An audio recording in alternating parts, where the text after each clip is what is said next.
시대가 아무리 어둡고 또 암울해도 하나님께서는 하나님의 일을 하십니다. 공동체 전체가 마음이 동해서 하나님의 명령 앞에 그렇게 아멘하고 순종을 안 해도 하나님께서는 하나님의 일을 하시는데, 단 한 사람만 있어도 하나님은 말귀를 알아듣고 순종할 준비가 되어 있고 헌신할 준비가 되어 있는 한 사람, 그 사람, 특별히 그 사람의 평가가 사람들 사이에는 평균보다 낮고 일반 사람들이 보편적으로 그 사람에 대하여서 평가가 좋지 않다 할지라도 중요한 것은 하나님 앞에 순종할 준비가 되어 있는 사람이라면 하나님 그런 사람을 들어서도 역사를 하십니다. 우리가 이런 말 참 좋아한다고 아까 우리 성훈이도 말을 했는데 저도 참 좋아하는 말입니다. 순종하면 만들어 쓰시는 하나님. 심지어 애초에 그 순종이라는 것이 100% 온전한 순종도 아니에요. 왜냐하면 순종하고 난 뒤에 그 사람들의 행위를 보면, 삶을 보고 어떤 평가와 판단과 어떤 결정들을 보면은 어이없을 때가 굉장히 많습니다. 비근한 예로 아브라함이 75세에 하나님 말씀에 순종해서 모든 걸 내려놓고 말씀을 따라서 딱 떠나서 미지의 세계를 향해 모험을 거는 그 행위는 참 귀했지만 기근이 찾아오니까 고민 한번 하지 않고 세속적인 결단을 내려서 먹고 살기 위해 그 말씀의 궤도에서 벗어나는 거, 쉽게 벗어나는 거 우리가 말씀을 통해 보잖아요. 그런데 하나님의 평가를 보시면 너 이렇게 순종하고 믿음으로 산다고 다짐해놓고 왜 이렇게 어리석은 판단을 하고 잘못된 결단을 내렸냐라고 그걸 가지고 야단치시거나 징계하지 않고 부족한 순종 이후에 삶이 부족하다는 거, 순종 이후에 신앙적인 결단이 세속적이라는 것에 대해서 이미 하나님은 마음을 열고 받아들일 준비가 되어 계십니다. 이것이 악하다고 보는 것이 아니라 약하다고 보시고 약한 이 사람을 여기서부터, 그 시점에서부터 만들어 가시기를 결정하시는 겁니다. 그래서 믿음의 사람들의 좋지 못한 이야기가, 당사자는 감추고 싶은 이야기지만 성경은 전체 다 까발려놨죠. 다 까발려놓습니다.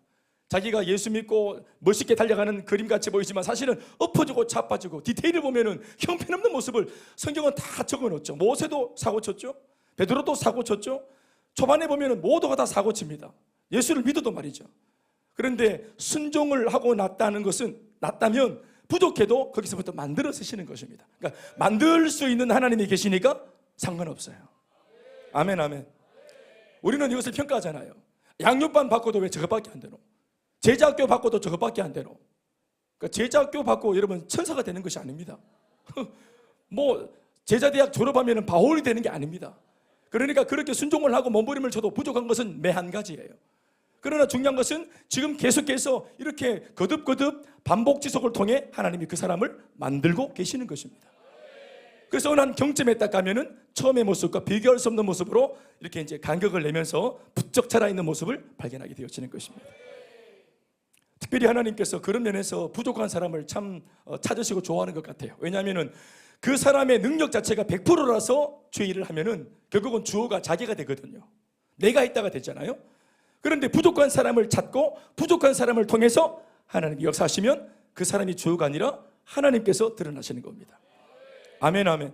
그래서 부족해도 하나님은 상관없는 거예요. 아멘, 아멘. 오늘 이 본문에 보시면 이스라엘을 괴롭히고 어렵게 만드는 이방 나라가 하나 나오는데 그 나라는 모압이라고 하는 나라입니다. 모압이라는 나라. 모압 나라의 그 당시 왕은 에글론이라고 하는 왕입니다. 12절 말씀 보시면 이 말씀은 이렇게 시작하고 있습니다. 이스라엘 자손이, 다 같이 읽습니다. 12절 말씀, 오늘 본문 띄워주시고 빨리 시작. 이스라엘 자손이 또 여호와의 목전에 악을 행하니라. 이스라엘 자손이 여호와의 목전에 악을 행함으로 여호와께서 모압 왕 에글론을 강성하게 하사 그들을 대적하게 하시매. 다시 아멘. 이 말씀을 보시면 그런 어떤 영적인 구도 하나를 발견하게 되어지는데, 그것은 뭐냐면 이스라엘이 하나님 앞에 범죄한 사실과 그리고 연달아 나타나는 기록이 뭐냐 하면 바로 모압 왕, 하나님께서 모압 왕, 이방인인 모압 왕 에글론을 강성하게 한다는 이야기가 이게 한 호흡에 한 절 안에 들어있죠. 이스라엘이 하나님 앞에 범죄를 하니까 이스라엘은 약해지고 그 대신 모압이 강해지는 이야기가 적혀 있습니다. 그거를 적고 있죠. 그러니까 문장을 자세히 보면 이게 서로 간에 인과관계가 있다는 것을 발견하게 됩니다. 중간에 보십시오. 12절. 이스라엘 자손이 여호와의 목전에 악을 행했기 때문에 행함으로 그것 때문에 여호와께서 모압 왕 에글론을 강성하게 했다. 이렇게 되어 있는 것입니다.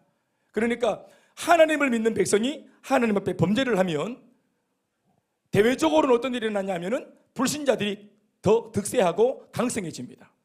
악이 강해지는 거예요. 빛이 약해지면 어둠이 더 짙어지는 것처럼. 그러니까 어둠이 짙어지는 것은 어둠 자체가 강하기 때문이 아니라 빛이 역할을 못할 때 어둠이 강해지는 거예요. 하나님의 백성과 그렇지 못한 세상은 이런 식으로 굉장히 밀접한 역학관계에 놓여 있습니다. 이것을 주도하는 분이 또 게다가 하나님이십니다. 이스라엘 자손의 죄악은 모압의 강성이라고 하는 결과와 상관관계를 맺고 있습니다. 더불어 강성해진 이 모압의 유일한 선택은 뭐냐? 희한하게도 힘이 생긴 모압은 다른 것으로 고민하는 것이 아니라 이상하게도 이스라엘을 괴롭히고 싶어요. 이상하죠?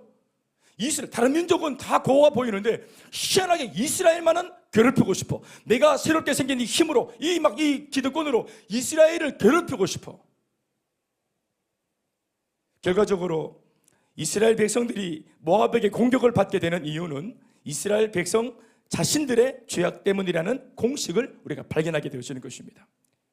이해되시면 아멘 하십시다. 그러니 모압은 단지 거들 뿐 이스라엘 백성이 망하는 까닭은 하나님 앞에서 교만하여 신앙을 저버리고 세상을 추구하고 죄를 짓고자 했던 자신들의 영적인 나태와 영적인 무지 때문이었던 것입니다. 예수 믿는 사람들이 신앙을 저버리고 이제부터는 내 마음대로 살겠다고 고집을 부리고 악을 붙들 때 상대적으로 약해지고 그리고 세상은 강해지면서 강해진 그 세상은 하필이면 나를 괴롭히는 것입니다. 그러니까 우리 입장에서는 황당하기 그지없는데 이런 구도가 발생합니다. 이스라엘에게 찾아온 고난과 시련은 겉으로는 모압 때문인 것 같지만 그렇지 않습니다. 실제로는 자신들 스스로가 자초한 일입니다. 이것은 우리들의 상황과도 일맥상통합니다. 오늘 내게 불어닥친 시련과 고난의 주범은 외부에 있는 것이 아니라 바로 예수를 잘 믿지 못하는 나 자신입니다. 은근슬쩍 물을 타고 은근슬쩍 말씀을 뒤집어 엎고 왜곡시키고 눈에 다른 사람이 띄지 않게 몸은 이스라엘 백성이라는 그 공동체에 담고 있으면서도 이미 그 속은 이미 주어가 달라져 있는 이 사람. 우리는 그런 중에 닥치는 고난과 시련을 놓고 원망하기를 우리는 때때로 남편 때문인 것처럼 아내 때문인 것처럼 나 아닌 그 누구인 것처럼 돈이 없기 때문인 것처럼 환경 탓인 것처럼 그 외부에서 나를 가만두지 않는다고 그렇게 원망할 때가 있습니다. 그러나 이런 말씀을 한 절만 읽어봐도 세상이 강해지고 나를 괴롭히는 까닭은 뭔가 내 속에 구린내가 나기 때문입니다. 조금 더 이것을 순화시켜 말하면 하나님께서 그런 식으로라도 하나님 앞에서 버티고 있는 우리들에게 메시지를 주는 겁니다. 우리에게 메시지를 주는 거예요. 구약의 이스라엘 공동체는 말입니다. 오늘날의 교회 공동체를 의미하는 것입니다. 이스라엘 공동체는 오늘날의 교회 공동체입니다. 구약의 이스라엘 공동체가 하나님의 말씀에 순종하고 제사장 공동체로서의 자신들의 본연의 사명인 예배 공동체로서의 가치를 훼손하지 않고 제자리를 잘 지키기만 하면 하나님께서는 이 민족을 온 세상 가운데 가장 뛰어나게 하시고 아멘 부와 명예와 능력과 권세를 그들에게 늘 지어주십니다. 우리가 이미 출애굽 사건 이후에 가나안 정복까지의 여정이 이것을 증명하고 있다는 사실을 알고 있습니다. 그들이 홍해도 느끈히 건너고 광야 40년 길도 만나는 모든 족속들을 다 물리칠 수 있었고 날마다 승승장구했던 까닭 아멘 아멘 그들이 하나님 앞에서 정의치를 했기 때문입니다. 게다가 이스라엘 공동체가 하나님 앞에서 제 자리만 잘 지키고 있으면 이상하게도 싸움과 전쟁으로 잔뼈가 굵은 제 아무리 강력한 이방 민족이라 하더라도 이스라엘만큼은 이기지 못하도록 하나님이 도우십니다. 아멘 아멘. 아니 이방인들의 마음속에 아예 그냥 싸우고 싶은 의지가 생기지 못하도록 하나님께서 사기를 다운시키셔서 이방인들이 이스라엘을 넘보지 못하도록 만들어 두십니다. 이스라엘이 하나님 은혜 가운데 정의치하고 있을 때 말이죠. 결코 이스라엘 자체가 강한 것이 아닙니다. 그 사람들 자체에게 무슨 능력이 있었던 것이 아닙니다.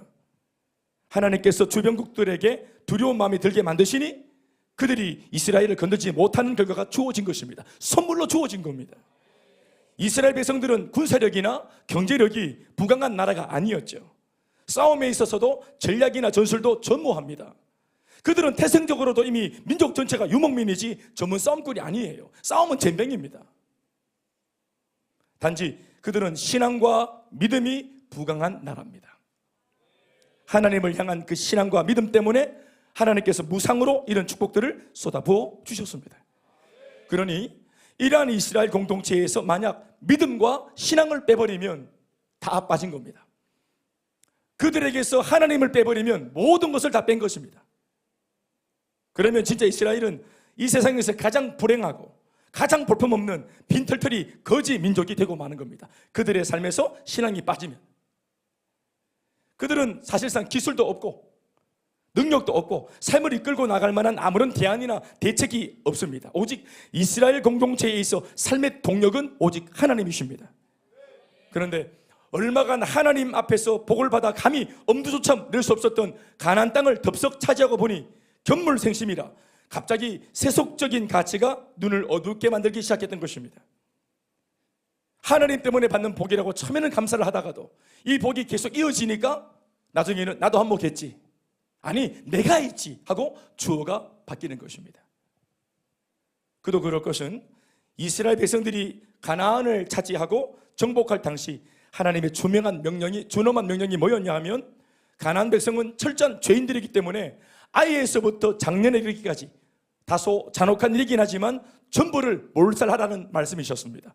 인간적으로는 잔인해도 이 죄의 영향력이 크기 때문에 전멸하라고 말씀이 떨어졌습니다. 심지어 가축도 아무리 좋아 보여도 하나도 남김없이 죽여야 한다고 하나님은 강하게 하명하신 바가 있습니다. 그러나 막상 그 땅에 들어선 이스라엘 백성들이 자신의 눈으로 가나안의 그 화려한 문화와 앞서 있는 좋은 선진 문명들을 접하자 순식간에 미혹되기 시작했습니다. 그래서 멸절하라 하신 하나님의 명을 거역하고 이방 민족 얼마와 그들의 신기술과 그 외 좋아 보이는 것들을 하나님 몰래 은근슬쩍 남겨두는 죄를 범합니다. 자기들은 얼마간이었지만 말씀 앞에 그들은 완전히 잘못된 판단을 한 것입니다. 이걸 불순종이라고 합니다.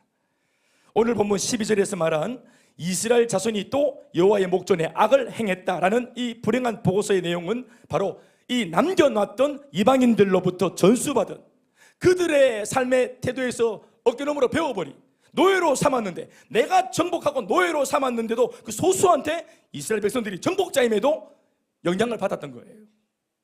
그만큼 죄가 미치는 영향이 큽니다. 이 사람들은 죄 덩어리예요. 이미 하나님이 없고 하나님 없이 살아온 이 삶이 엄청납니다. 그러니까 소수가 남았을지라도 자기 민족 7족속을 다 물리치고 자기 나라를 점령한 이 강력한 이스라엘 민족들한테 그 살아남은 몇 명의 소수 민족들이 영향을 미치는 거예요. 세속적인 영향력을 미치는 거예요. 그들로부터 전수받았던 세속적인 가치관과 인본주의, 향락주의, 합리주의로부터 비롯된 결과물이었습니다. 그래서 아무것도 남기지 말고 완전히 철저하게 제거하라고 말한 겁니다. 이것을 영적으로 의미하면 그 사람 한 사람은 바로 죄를 말하는 것입니다. 죄를. 아멘입니까?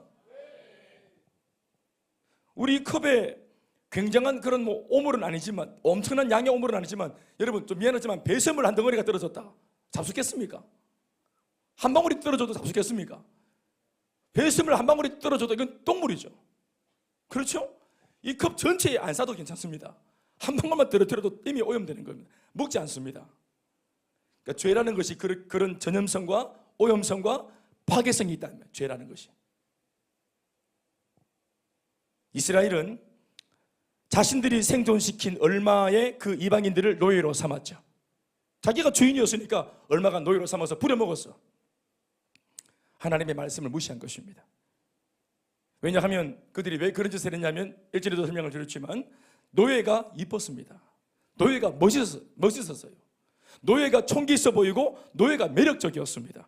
사실은 이런 이유 때문에 하나님 말씀대로 순진하게 이런 매력적인 것들을 제거할 수가 없었습니다. 오히려 남겨놓고 이용해 먹으면 안 되나? 그게 지혜가 아니가?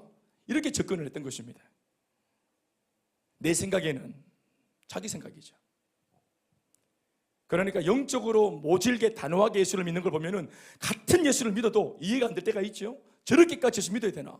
저렇게까지 해야 되나? 이런 게 있습니다. 아무튼 이런 연유로 남겨진 그들은 하나님의 백성이었던 그 이스라엘 백성들과는 달리 하나님을 의식하는 신앙심이 양심이 없었고, 그러했기에 삶과 행동이 그들은 과감했습니다. 소수지만 가난 원래 그 토착민들은 죄에 있어서 과감했어요. 그러니까 죄를 거침없이 짓습니다. 그들은 이스라엘 백성들이 지금껏 한 번도 태어나서 보고 듣도 못한 기묘한 죄를 지으면서 인생을 불나방처럼 불태웠습니다. 종들이. 무엇보다 그들은 매우 음란했습니다. 심지어 그 음란을 종교로 성화시켜 자신들이 믿고 숭배하는 우상신 앞에서마저 음란한 행위를 눈 하나 깜짝하지 않고 자행하는 것을 이스라엘 백성들이 목도했습니다. 영향을 받는 겁니다. 거기서 어떤 영향을 받습니까? 그들이 믿는 바알이나 그들이 믿는 세상의 우상신은 굉장히 매력적인 거예요.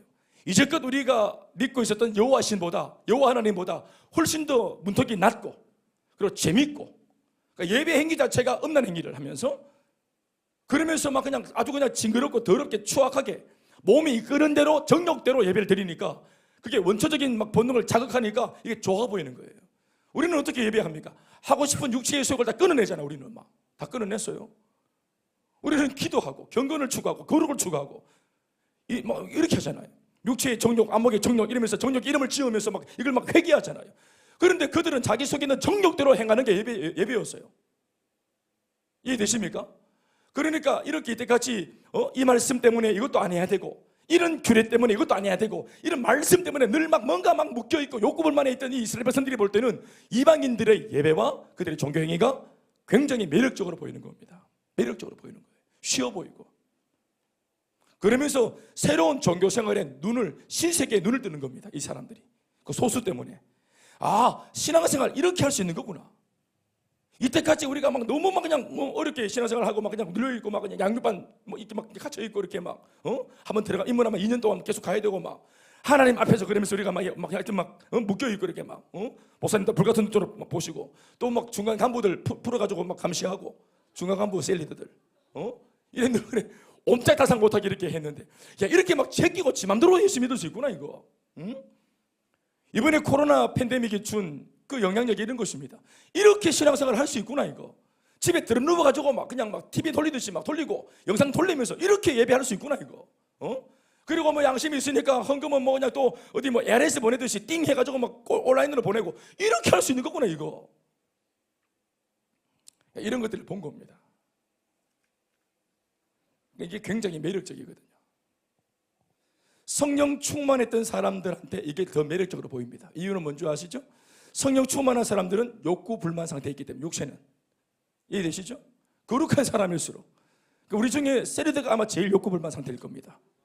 하고 싶은 거 못하고 뭐 절제해야 되고 끊어내야 되고 이러니까 그냥 그 다음 순서 뭐 알아서 생각하십시오.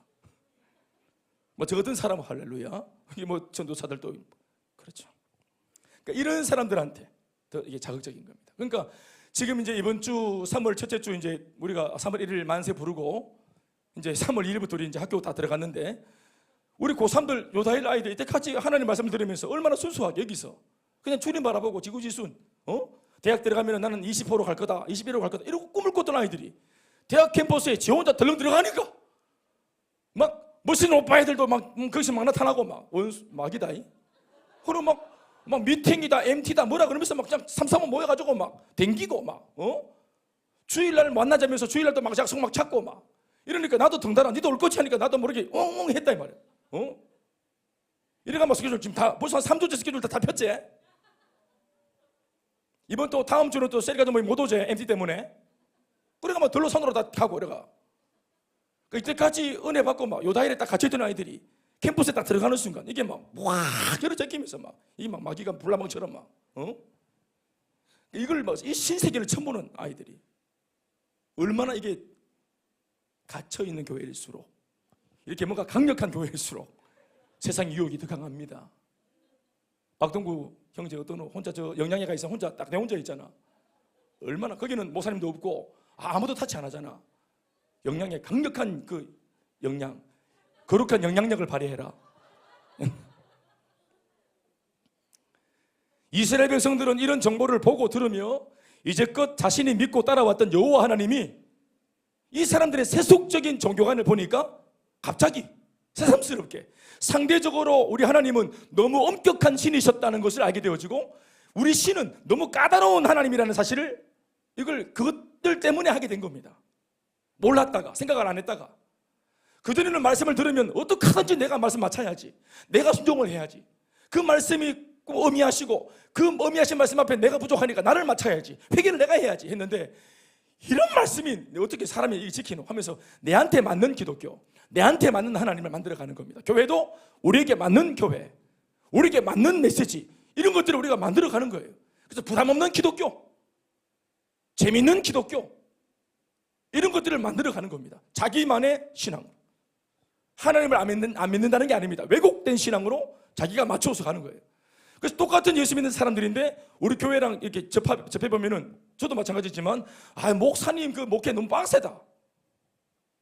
여러분 빡셉니까? 가서 모든 민족으로 제자를 삼는 것은 빡세고 말고의 문제입니까? 그 주님 말씀 아닙니까?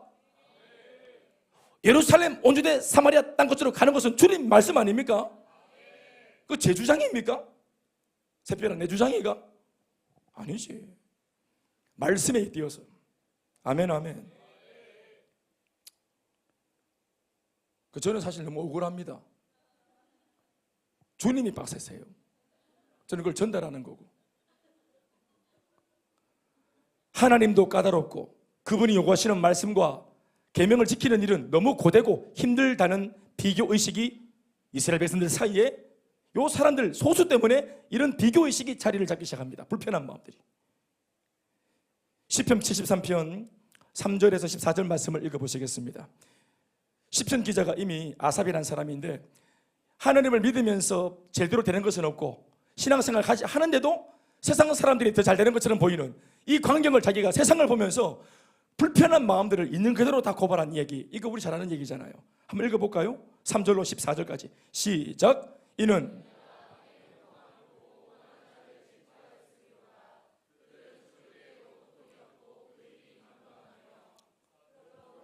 5절 사람들이 당하는 고난이 그들에게는 없고 그러므로 교만이 그들의 목걸이요 강포가 그들의 옷이며 살찜으로 그들의 눈이 솟아나며 그들의 소득은 마음의 소원보다 많으며 그들은 능욕하며 악하게 말하며 높은 데서 거만하게 말하며 그들의 입은 하늘에 두고 그들의 혀는 땅에 두루 다니는도다. 그러므로 그의 백성이 이리로 돌아와서 잔에 가득한 물을 다 마시며 말하기를 하나님이 어찌 알랴 지존자에게 지식이 있으랴 하는도다. 여기서 말하는 가득한 물은 물두멍에 있는 물을 말하는데 성전에 들어와서 이제 손을 씻고 정결의식을 행할 때 쓰는 예배 때 쓰는 그 물을 말하는 겁니다. 이 물을 성전에 들어와서 예배 때 쓰는 그 순서에 있는 물을 떠다가 마신 겁니다. 이방인들이 얼마나 이게 신성모독이고 하나님의 거룩한 예배를 무시한 행위입니까? 이 예배를 훼손시키면서 그들이 하는 말이 전능하신 자가 알겠나? 지식 있는 자가 알겠나? 내가 이렇게 예배를 좀 이렇게 회파시켰다고 그분이 알겠나? 그가 살아계시나? 이러면서 하나님을 조롱하는 것을 지금 의미하는 것입니다. 말하기를 11절 시작. 하나님이 어찌 알랴 지존자에게 지식이 있겠나 하는도다. 12절 볼지어다 이들은 악인일들이라도 항상 평안하고 재물은 더욱 불어나도다. 내가 내 마음을 깨끗하게 하며 내 손을 씻어 무지하다는 것이 실로 헛되도다. 나는 종일 재난을 당하며 아침마다 징벌을 받는도다. 나는 왜 이렇게 빡센지 모르겠다. 나는 왜 이렇게 늘 눌리고 그렇죠.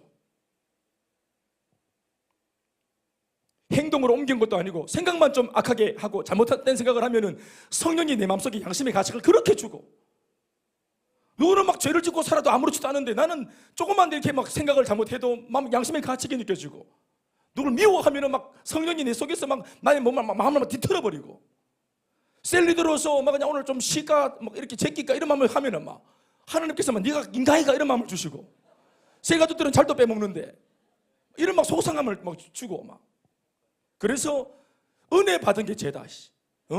은혜 받은 게 죄라. 하나님을 많이 체험한 게 죄라. 영적인 수준이 높아지고 도덕성이 높아지니까.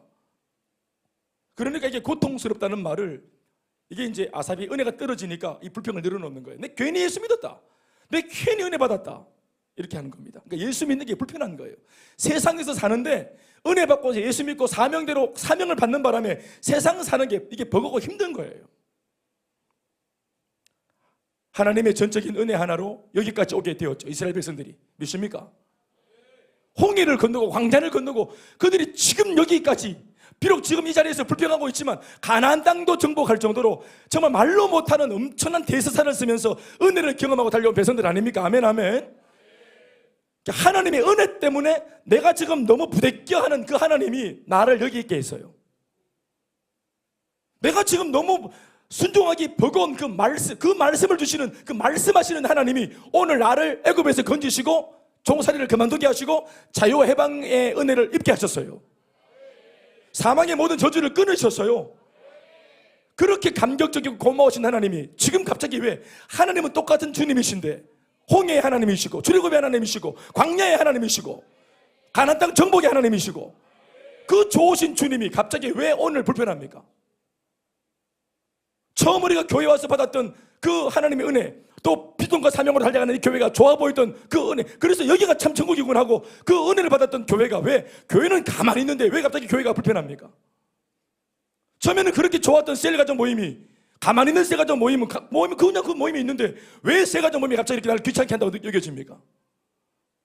모든 것은 다 그대로 있는데 왜 이것이 갑자기 그 고마웠던 것들이 불평스러워졌습니까? 우리가 변절된 거 아닙니까? 우리 안에 무언가 새로운 이물질이 들어온 거 아닙니까?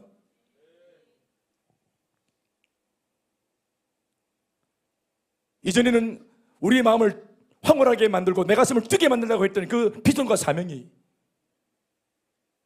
나를 부담스럽게 만들고 등지고 싶고 도망가고 싶고 탈출하고 싶은, 왜 그런 비전과 사명이 되었을까요? 그리고 나는 지금 잘못 바라보고 있는, 예를 들어서 그런 사명과 비전에 뒤늦게 오신 새 가족들이 뒤늦게 깨닫고 가슴에 불을 지피고 있는 까닭은 뭘까요?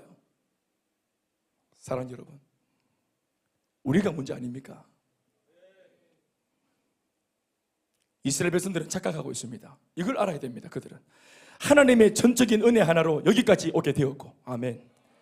지금 현재 자신들이 누리고 있는 이 분에 넘치는 축복은 죄다, 하나님 말씀 앞에서 겸손하게 순종하며 따라왔기 때문에 받은 복인데, 이제 와서 이 모든 것을 부정하고 세상을 추구하기 시작하니 하나님께서는 이스라엘을 다시 정신 차려 살리기 위해서 어쩔 수 없이 주변에 있던 모압이라고 하는 이방 나라를 강성하게 만드신 것입니다. 그래서 부강해진 이 모압은 다른 게 아니고 길을 쓰고 단 한 가지, 이스라엘을 굳이 대적하려고 안간힘을 쓰게 되는 거예요. 그러니 이스라엘은 하나님의 은혜로 얻은 가나안 땅을 모압에게 빼앗길 위험에 놓이는 결과가 초래되는 것입니다. 이어지는 말씀 13절을 보십시오. 이게 있을 수 없는 결과가 일어납니다. 모압 때문에. 시작. 13절 말씀입니다. 시작. 에글론이, 시작. 에글론이 암몬과 아말렉 자손들을 모아 가지고 와서 이스라엘을 쳐서 종려나무 성읍을 점령한지라, 이렇게 말하고 있죠. 여러분, 종려나무 성읍을 이미 빼앗겼습니다. 그 모압에게. 여러분, 종려나무 성읍이 뭡니까? 종려나무 성읍은 예수님 때 와서도 이 종려나무를 흔들면서 예수님 낙에 타고 들어올 때 환영했던 그 성입니다. 어디입니까?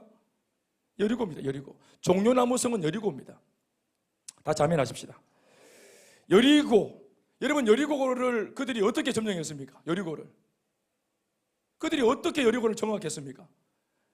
하나님의 말씀 하나 의지해서 요단을 마른 강으로 건너고, 그리고 하나님의 전적인 은혜로 말도 안 되는 방법을 동원해서 13바퀴 믿음으로 돌고 함성을 지르자 절로 무너져 내렸던 여리고성, 기적 속의 경험, 그 접수한 성 아닙니까?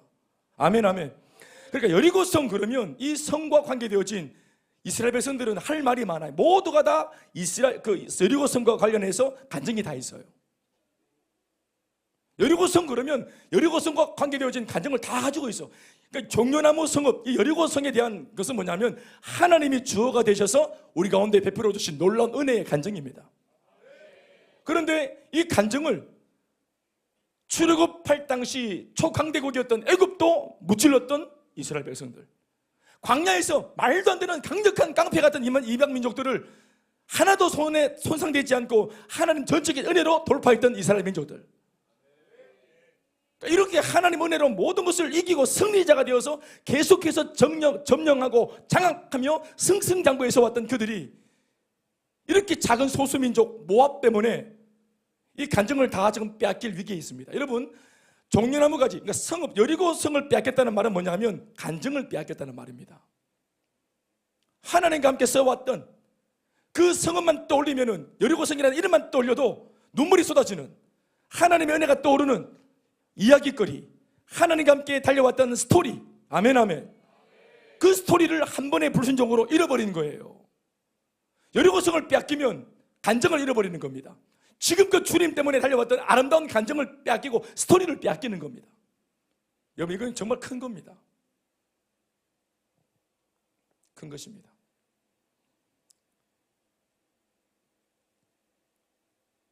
예를 들어서 우리 달리집, 아까 여기 달리집에 있었는데 가뿐노, 아 때문에 가뿐나, 박인찬 목사님, 예를 들어서 박인찬 목사님이, 자, 박인찬 목사님 지금 우리 몇 년 됐지? 10년 됐나? 12년 됐나? 10년 좀 됐다. 그러면 청년으로 와서 교회 비전을 발견하고 훈련받으면서 청년 박인찬, 까까머리, 그리고 돋보기 안경 물티 안경 끼고, 그래서 이래가지고 이렇게 일단 계속 다닐까 말까, 그 자체가 이미 고민이었던, 존립 자체가 고민이었던 청년 박인찬, 하나님의 말씀을 듣고 양육받고 훈련받으면서 본인도 뭐 기억을 하던데, 한날 예배 드리고, 옛날 저기 3층 건물에 있을 때 예배 드리고 막 내려가는 아를 같이 위에서 보고, 인찬아 했더니 그때 1주가 2주가 됐나? 일주일 됐을 때가 집에 간다 하길래, 집에 가지 말고 남아가지고 오늘 오예배 좀 참석해라. 요달 예배 왔는 걸 내가 요달 교사를 좀 해라. 레크레이션을 좀 인도해라. 네가 좀 인도해라 하고 이렇게. 그래가지고 딱 잡혔지. 그래 레크레이션 인도하다가 지금 목사가 돼버죠. 그럼 그냥 됐습니까? 점프했습니까? 아니죠. 중간에 어떻게 됐습니까? 집중훈련 같이 했죠. 컨퍼런스 왔죠. 컨퍼런스 왔을 때 기도 제목이 뭐였습니까? 눈물 흘리는 거. 눈 찌르면 난다, 눈물. 내가 그런 말 할 때 내가 내일 바로 온다. 그게 기도 제목이야. 내일 바로 눈물은 바로 터진다. 내일 그날 다음날 막 울고 있더라고. 은혜 받았어요.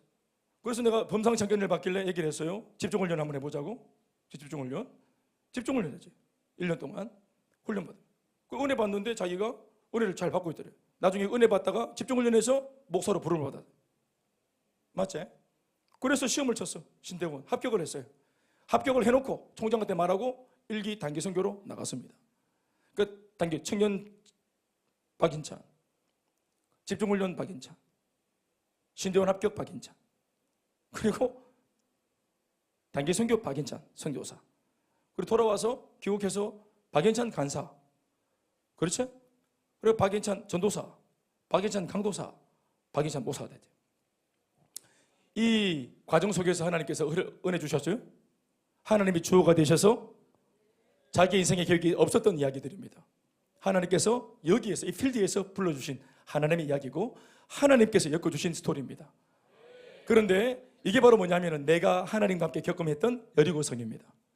이게 여리고성을 넘어뜨렸던 역사들, 하나님이 주어가 되셔서 내 한계를 넘어서고 내 안에 있는 견고한 성인 여리고성을 무너뜨렸던 이야기들. 아멘, 아멘.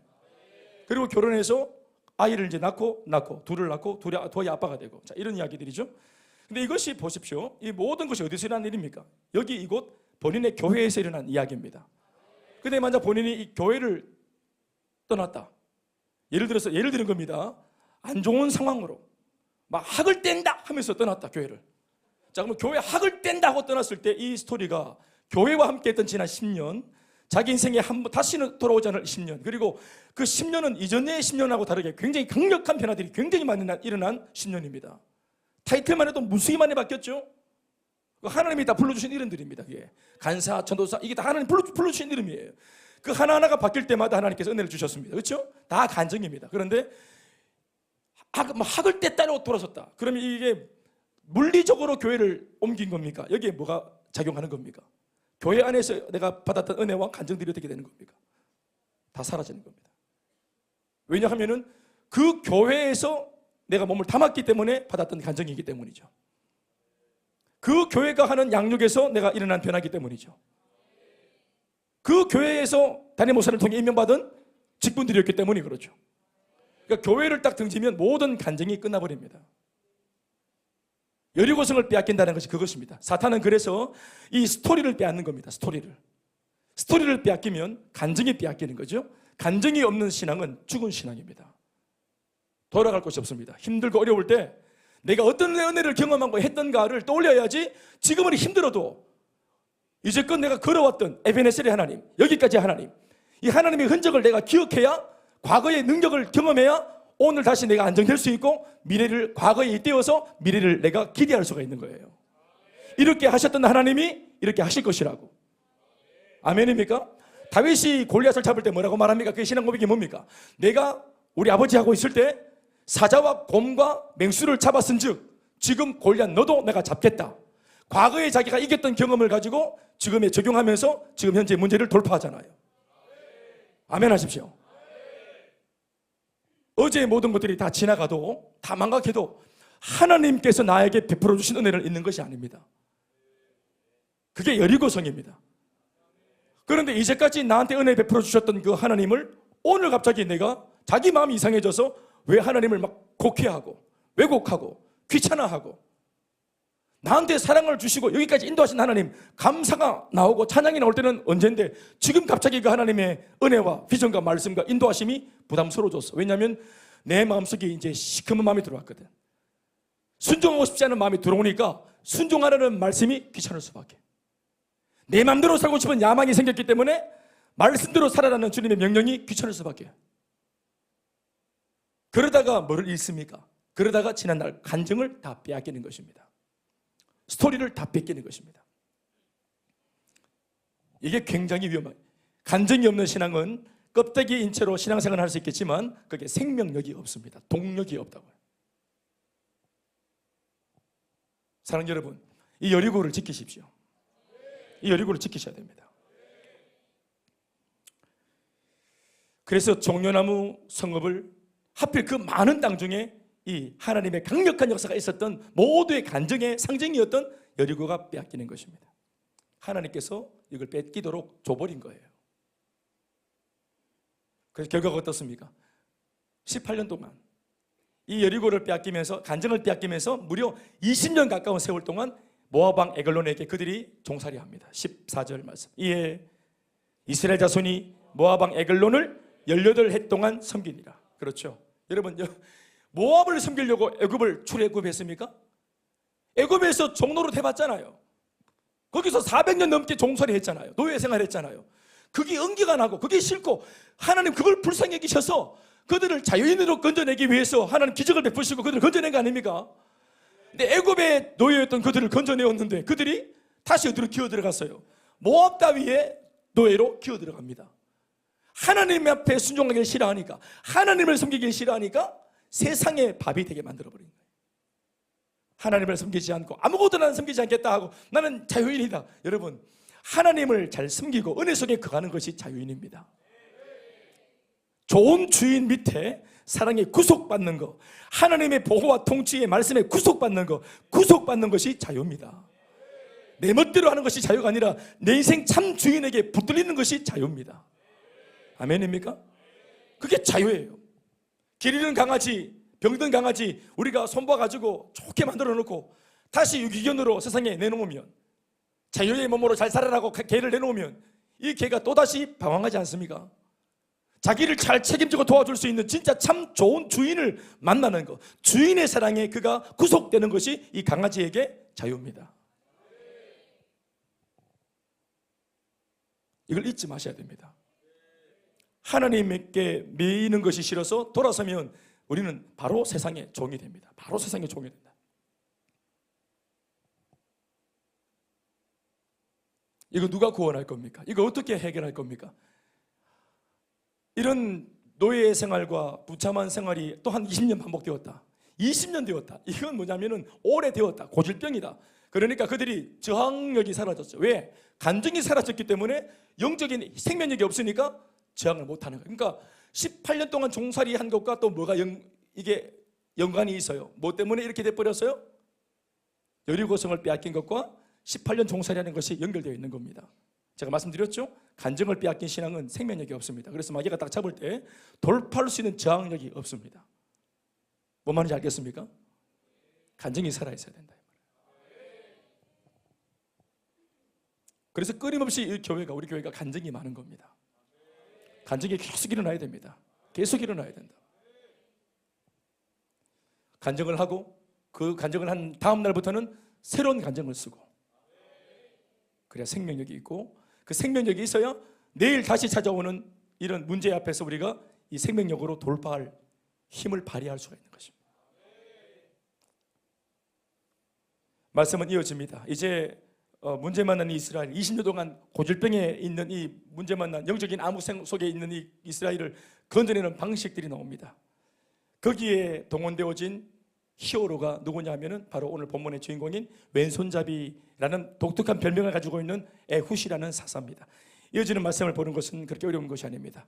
15절부터 쭉 이어지는 이야기 하나의 덩어리로 만들어져 있습니다. 15절 이야기를 읽어보시겠습니다. 시작.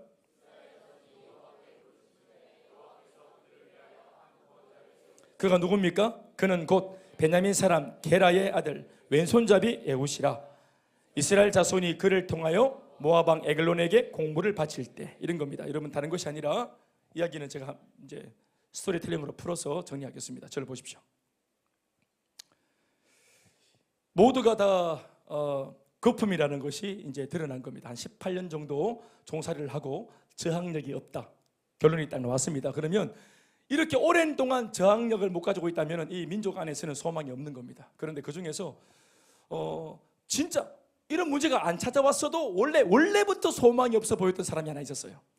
18년 전에도 그들이 뭐 괜찮아, 모압 때문에 고통을 안 받았을 때도 가만히 있는 평범한 상황에서도 소망이 없어 보였던, 안 돼 보였던 사람이 하나 있었습니다. 그게 누구냐면은 바로 왼손잡이라는 별명을 가지고 있는 에훗입니다. 본문에서 말하는 왼손잡이라는 말은 왼손을 쓰는 사람을 말하는 것이 아니라 오른손에 장애가 있는 장애자라는 말입니다. 태생적인 장애자입니다. 에훗은. 그러니까 고대 시대의 장애자는 평범한 사람으로 취급을 못 받았다고 봐줘야 합니다. 그 사실이 하나 나오죠. 그게 뭐냐면 아주 굴욕적인, 그러니까 모압 왕의 에글론에게 공물을 바치는 그 일을 아주 유능하고 대단한 사람이 책임을 지는 게 아니라 왼손잡이 에훗이 지금 그 책임자로 서 있죠.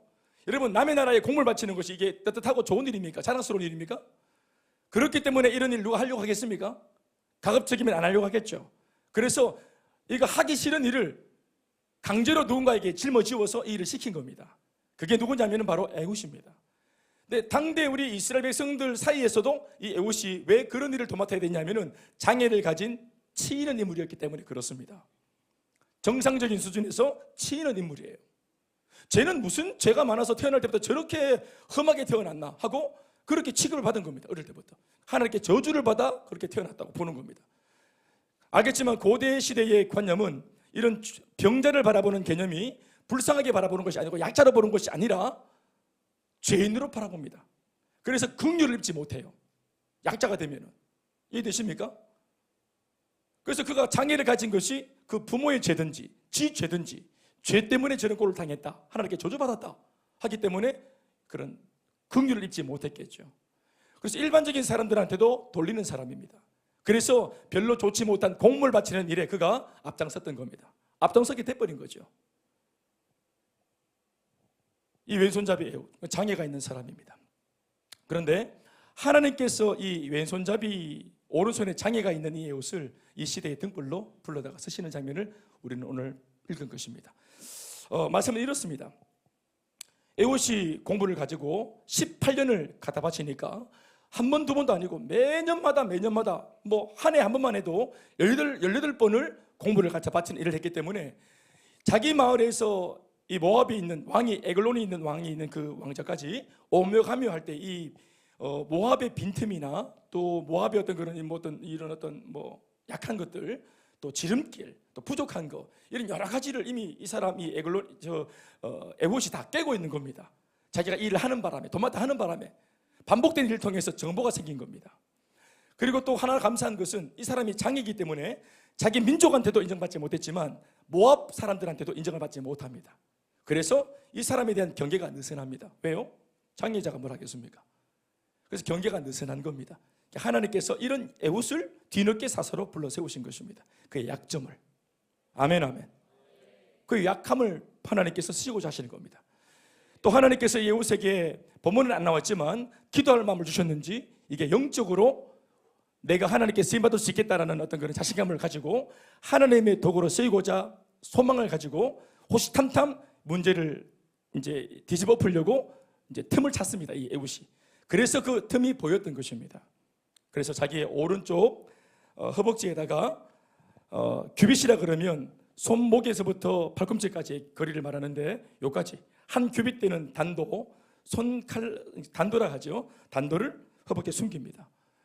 그리고 이제 공물을 바치면서 이렇게 접근을 하죠. 그리고 자기가 하나님을 믿고 기도하는 사람으로서 하나님께 받은 특별한 이야기를 왕에게 들려줄 것이 있다 하고 이제 접근했더니 하나님을 모르는 에글론이지만 고대 시대에 이제 이렇게 신으로부터 좋은 말 듣는 거 좋아했기 때문에 부하들을 다 물리고 이제 자기와 이 왼손잡이 에봇만 남기는 이런 이제 상황이 벌어집니다. 왕이 자기 부하들을 다 물린 까닭은 아까도 말했지만 이 에봇이 장애가 있었기 때문입니다. 만만히 본 것입니다. 다 물리고. 그래서 이제 귀속말로 이제 할 말이 있다고 점점점 접근해서 귀에다 대고 하나님이 주시는 축복의 말씀이라 하고 딱 좋은 말을 하는 척하면서 왼손으로 오른쪽에 있는 당금을 끄집어내어서 에글론을 찔러 죽이는 겁니다. 그런데 여러분 말씀해 보시면은 얼마나 단도를 깊이 찔렀는지 자세하게 나와 있는데 이 단도가 배를 관통해서 이 칼날이 등으로 나왔다 합니다. 심지어 칼 손잡이까지 배 안에 들어갔어요. 손이 이 팔꿈치까지 손이 배 속으로 쑥 들어간 겁니다. 왜냐하면 살이 많았기 때문이겠죠. 사람을 찔렀는데 푹 들어간 겁니다. 그리고 칼을 그대로 놓고 손을 뺐습니다. 그러니까 피가 안 터져 나오고 거기에서 피와 기름이 엉겨서 이제 그래서 이제 아마 죽게 된 것이겠죠. 이런 과정입니다. 이런 과정으로 에봇은 민족의 원수였던 에글론을 이제 잡고 하나님의 영광을 드러냅니다. 할렐루야. 말씀같이 읽어보시겠습니다. 거기까지 읽고 마무리하겠습니다. 16절부터 이어지는 말씀인데요. 쭉 읽어보시겠습니다. 같이 시작.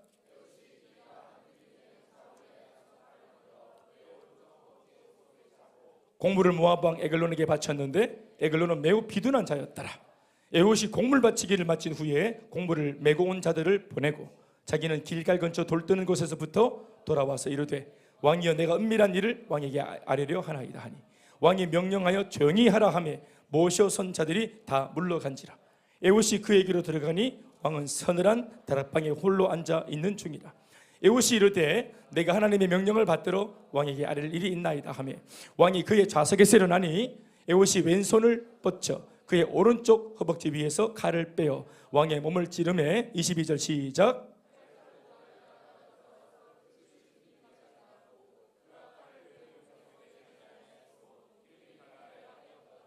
자, 이 일이 쭉 진행되어서 28절 말씀에 이렇게 됩니다. 시작. 그들에게 이르되 나를 따르라. 여호와께서 너희의 원수들인 모압을 너희의 손에 넘겨주셨느니라 하며 무리가 에봇을 따라 내려가 모압 맞은편 요단강 나루를 장악하여 한 사람도 건너지 못하게 했고 29절 그때 모압 사람 약 10,000명을 죽였으니 모두 장사요 모두 용사라 한 사람도 도망하지 못해. 결론 30절 말씀입니다. 시작. 그날에 모압이 이스라엘 수하에 굴복하며 그 땅이 80년 동안 평온하였더라. 다 아멘하십시다. 18년 빼앗긴 이 방황하는 인생을 하나님의 사람 하나가 되찾아와서 80년의 새로운 인생을 사람들한테 선물로 나누어 주는 것입니다. 아멘 아멘. 사랑하는 여러분, 하나님께서 주신 구원의 은혜를 그렇게까지 경험하고 엄청난 간증을 쓰면서 와서 무려 20년 가까운 세월을 에글론에게 빼앗겼습니다. 이게 바로 뭐냐 하면은 신앙의 방황입니다. 하나님을 모르는 게 아닙니다. 하나님을 알고 믿고 그 믿음 때문에 놀라운 축복도 받아들였습니다. 엄청난 승리도 했고 많은 그런 전리품도 있고 많은 간증도 있어요. 그런데 결국은 이 은혜의 결국을 알지 못하고 여기에서 욕심을 내고 세속을 기웃거리니까 결국은 은혜를 받은 간증의 사람이라도 뒤에 닿아서 어려움을 당하게 되는 것입니다.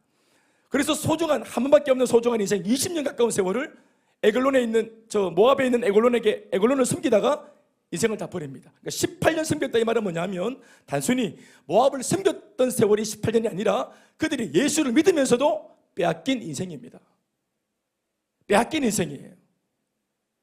순종을 멈추지 말고 끝까지 선으로 잘 이어서 믿었으면 그 20년 소중한 세월은 하나님 앞에 감사를 하거나 복음을 전하거나 누군가를 섬기거나 새로운 간증을 쓸 수 있는 20년이었을 것입니다. 그 20년 동안 하나님과 아름다운 간증들을 쓰고 새로운 이야기를 쓸 수 있는 시간들입니다. 너무너무 소중한 시간이죠. 저한테 지금 20년이라는 세월은 제 나이가 70이 되는 나이입니다. 앞으로 제가 하고 있는 이 목회가 은퇴하는 날이에요. 그런데 이 나머지 지금까지 한 10수년 은혜 받았다 그래서 지금 제가 제끼고 타락하는 바람에 나머지 20년을 빼앗긴다면 정신 차려도 목회를 못합니다. 저는 제 입장에서는 은혜로 가지고 하나님 은혜 때문에 결혼했고 아이를 낳고 살아오는 한 집의 가장이 예를 들어서 은혜로 출발했던 가정생활인데 교만해서 무지해서 예를 들어서 죄를 짓고 가족들에게 상처를 줘서 그래서 가족끼리 뿔뿔이 흩어져서 그렇게 가정이 깨어진 채로 20년을 보냈다면 이 가정은 다시 수습하기가 어려운 가정이에요. 그러는 동안 상처받은 아이들은 20살, 20년이 지나니까 이미 나이가 20살 더 먹겠죠? 돌이킬 수 없는 세월입니다. 사람의 인생의 중요한 내용들이 한 방에 날아가는 거예요. 한 방에. 은혜를 떠나면, 은혜를 떠난 채로 인생의 중요한 시간들이 흘러가는 것입니다. 제가 하는 말은 이 시간들을 빼앗기면 안 된다는 겁니다. 물론 20년 뒤에도 돌아오면 좋지요. 감사하겠죠. 그러나 여러분, 하나님 앞에 내 젊은 시절을 방황한다고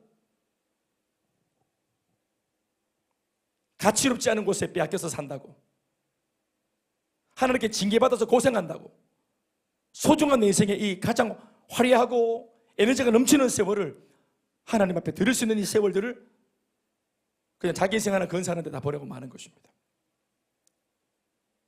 비전이 있는 교회, 꿈과 사명과 목적을 말해주는 교회를 만난 덕분에 우리는 이 자리에서 인생의 방황을 많이 줄이거나 그쳤습니다. 그것이 뭐냐면 인생을 번 겁니다. 시간을 번 겁니다. 저도 오랜 세월을 방황하다가 뒤늦게 비전을 알게 되었죠. 목사 3년 차 때나 목사나 되어서 알게 되었습니다. 복음의 광채와 실체를 목사가 되어서 알게 되었어요. 예수 안에 한 번도 떠난 적이 없고 교회에서 떠난 적이 없지만 어떤 면에서 저는 하나님께서 기뻐하시는 그 제대로 된 타켓을 향해서 내 인생의 에너지를 쓰지 못했습니다. 그게 그렇게 살아본 사람한테는 한이 되는 거예요. 한이 되는 겁니다. 나이가 드신 우리 지역장 목사님들이 그분들보다는 젊은 저 같은 지역장이지만 저한테 하시는 말씀이 있습니다. 김 목사님 참 부럽다고. 같은 지역장인데도 뭐냐 했더니 교회를 건축한 거나 일꾼을 세운 거나 다른 이런 것들이 아니라 앞으로 두 날개를 20년 더 할 수 있는 게 부럽다. 목사님 젊다는 게 너무너무 부럽다. 저한테 하는 말입니다. 그분들은 지금도 가슴은 불타고 있어요. 하고 싶고 이 가치를 아니까 더 달려가고 싶고 그런데 본인들이 이제 은퇴가 가깝고 또 나이가 들어서 마음만큼 몸이 안 움직이고 그런 이야기들 하십니다. 실제로 제가 많이 듣고 있습니다. 그러나 저는 또 다른 한편에서 우리 교회 청년들한테 이런 말을 합니다. 진짜 복이 많다고. 인생의 방황을 굉장히 많이 줄인 겁니다. 오늘 이 말씀대로라면 18년을 줄인 겁니다. 20년을 줄인 것입니다. 자칫 빼앗길 수도 있었던 여리고의 간정을 지킨 겁니다. 그리고 여기서 또 다른 간정을 쓰고 있는 것입니다. 사랑하는 여러분, 왼손잡이 에봇이 뭡니까? 민족을 구원한 에봇이 왼손잡이란 말이 계속 붙는데 이것이 뭘 말하는 것일까요? 여러분, 제가 묵상을 해봤습니다. 왼손잡이가 뭘 말하는 것일까? 이 장애가 뭘 말하는 것일까? 제가 여기 몇 자를 적어놨어요. 예수를 믿고 있는 것이 여러분, 그게 세상적으로는 장애를 입은 겁니다. 이 에봇은 태생적으로 오른손을 못 쓰는 장애자입니다. 그러나 이것이 오늘 신약적인 의미에서 복음 안에서 우리에게 적용해서 말씀을 풀면 우리가 왼손잡이에요. 무슨 말이냐면은 성경에서 말하는 이제 그 단어마다 상징성이 있는데 오른손은 권능을 말하거든요. 그래서 하나님의 오른손, 권능의 팔 이렇게 말하는 겁니다. 그러니까 오른손은 뭘 말하냐면은 힘을 상징합니다. 내 의지를 상징합니다. 그런데 이 사람은 태어날 때부터 에웃은 의지와 힘이 없어 결여되었어요. 왼손으로 살았습니다. 장애이죠. 이걸 장애라 합니다. 아니요, 오른손을 못 써도 왼손을 잘 쓰면 장애가 아닌데도 이걸 장애라고 합니다. 여러분, 우리는 어떤 면에서 예수를 믿는 순간 내 힘, 내 경험, 내 지식, 내 노하우를 더 이상 쓰지 않고 하나님의 말씀과 성령을 전적으로 의지하고 살겠다고 다짐한 사람과 같은 것입니다. 그러니 예수를 믿는 사람은 오른손을 스스로 포기한 겁니다. 이해되시면 아멘 하시고. 그러니 왼손잡이는 누굽니까? 예수를 제대로 믿고자 하는 사람들은 다 왼손잡이입니다. 내 힘을 의지하지 않겠다는 사람들은 다 왼손잡이입니다. 성령과 권능을 의지하겠다고 하는 사람들은 다 왼손잡이입니다. 예수를 믿으면서도 오른손을 쓰는 사람이 있어요. 우리는 그런 사람들을 종교인이라고 말합니다. 변화받지 못한 사람이라고 말합니다. 하나님의 은혜를 경험하면 경험할수록 제가 말씀드렸죠. 사자가 되는 것이 아니라 동물로 친다면 뭐가 된다 했습니까? 은혜를 경험하면 할수록 이리가 되거나 사자가 되는 것이 아니라 은혜를 받으면 뭐가 된다 했습니까? 한 마리 어린 양이 되는 겁니다. 그런데 하나님의 기가 막힌 역사가 뭡니까? 내가 너희를 이리떼 가운데로 보낸 것 같다 하면서 양을 보내는데 양이 뱀처럼 지혜롭고 비둘기처럼 순전해서 이 이리떼의 세상을 뒤집어엎는 것입니다. 양이 승양의 세상을 바꾸는 것이에요. 그래서 예수님이 어린 양의 방식으로 십자가를 지시면서 한 마리 어린 양이 되어 도살장에 걸려가는 양이 되셔서 십자가에 뜯겨 죽으셨는데 그 십자가는 패배의 십자가가 아니라 승리의 십자가였잖아요. 그 양의 방식으로 세상을 구원하셨지 않습니까? 그게 바로 뭡니까? 예수님 쓰신 방식이 뭡니까? 왼손잡이 방식입니다. 그게 왼손잡이 방식인 것이에요. 그러면 어떻게 되었습니까? 우리가 왼손잡이로 살겠다고 하면 하나님께서 직접 우리의 오른손이 되어주십니다. 이사야 41장 10절 말씀은 이렇게 적고 있습니다. 말씀 읽어보시겠습니다. 시작. 두려워하지 마라. 내가 너와 함께 함이라. 놀라지 마라. 나는 네 하나님이 됨이라. 내가 너를 굳세게 하리라. 참으로 너를 도와주리라. 참으로 나의 의로운 오른손으로 너를 붙들리라. 다시 아멘 하십시다. 우리가 왼손으로 살겠다, 말씀으로 살겠다, 기도로 살겠다, 신앙으로 살겠다 하면 하나님께서 친히 우리의 오른손이 되어 주십니다. 아멘이십니까? 그러니까 세상적으로 볼 때는 우리가 장애인 같아. 예수 믿는 사람들 보세요. 화를 내야 될 때 화를 안 내요. 반칙해야 될 때 반칙을 안 합니다. 이 세상적으로 볼 때 뭡니까? 이 장애입니다. 불신자는 편이 막 건들면 예수 믿는 부인이라도 깔짓듯해야 되는데 이걸 받아냅니다. 해준 게 뭐가 있어 하면 그렇죠, 해준 게 없습니다 이러면서 받아준다. 이게 양의 방식이고 왼손잡이거든요. 오른손을 안 쓸서가 아니라 쓸 수 있지만 안 쓰기로 한 겁니다. 왜냐하면 하나님이 친히 내 오른손이 되어주실 것이기 때문에 그렇습니다.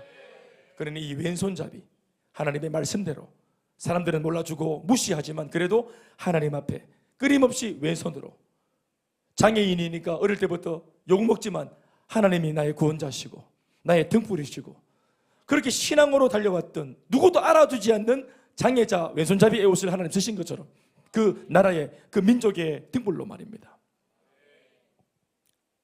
나는 왜 이렇게 인생을 사는데 부대낄까? 난 예수 믿고 왜 이렇게 약해졌을까? 왜 이렇게 뭔가 우유부단해지고 내보다 다른 친구들은 앞서 나가는 것처럼 보이고. 우리 오늘 담비랑 같이 차 타고 오면서 하는 말이, 나는 아빠, 나는 저기 뭐야 일찍 저 합격 받는 게 뭐라 하노 그거를 정시 말고 난 수시되면 바로 나는 운전을 배울 거야. 지금 자기 친구 중에도 운전하는 애가 있대요. 그러니까 뭔가 막 빠르게, 남들보다 더 빠르게, 그래봐야 몇 달인데 더 빠르게 운전을 배우고 더 빠르게 차를 몰고 더 빠르게 남자친구 만들고 더 빠르게 결혼하고 더 빠르게 아도 더 빠르게 낳고 더 빠르게 키우고 더 빠르게. 어디서 많이 듣던 거 아닙니까? 이런 성공, 이런 은퇴. 하나님의 말씀은 그렇게 말하고 있지 않습니다. 이생을 가치롭게 사는 것은 누구보다, 어떤 사람보다 빠르게 사는 거, 빠르게 일으키는 거, 그런 것이 아닙니다. 세상 정세에 빠르고 물정에 빠르고 미리 막 잘 대비하고 이런 것이 아닙니다. 내 안에 가장 귀한 것 주님을 알미라. 그 하나님께서 내 인생의 오른팔이 되어주셔서 반드시 이겨야 될 것을 이기게 만들어주시고 돌파해야 될 것을 그분이 돌파하게 만들어주십니다. 그분을 우리의 주인으로 삼으면 그 자가 행복한 자인 줄 믿습니다. 그래서 기꺼이 왼손잡이라도 괜찮습니다. 조금 장애가 있어도 괜찮습니다. 결핍이 있어도 괜찮습니다. 거기에 주님이 역사하십니다. 모든 영광을 하나님께 박수하시겠습니다.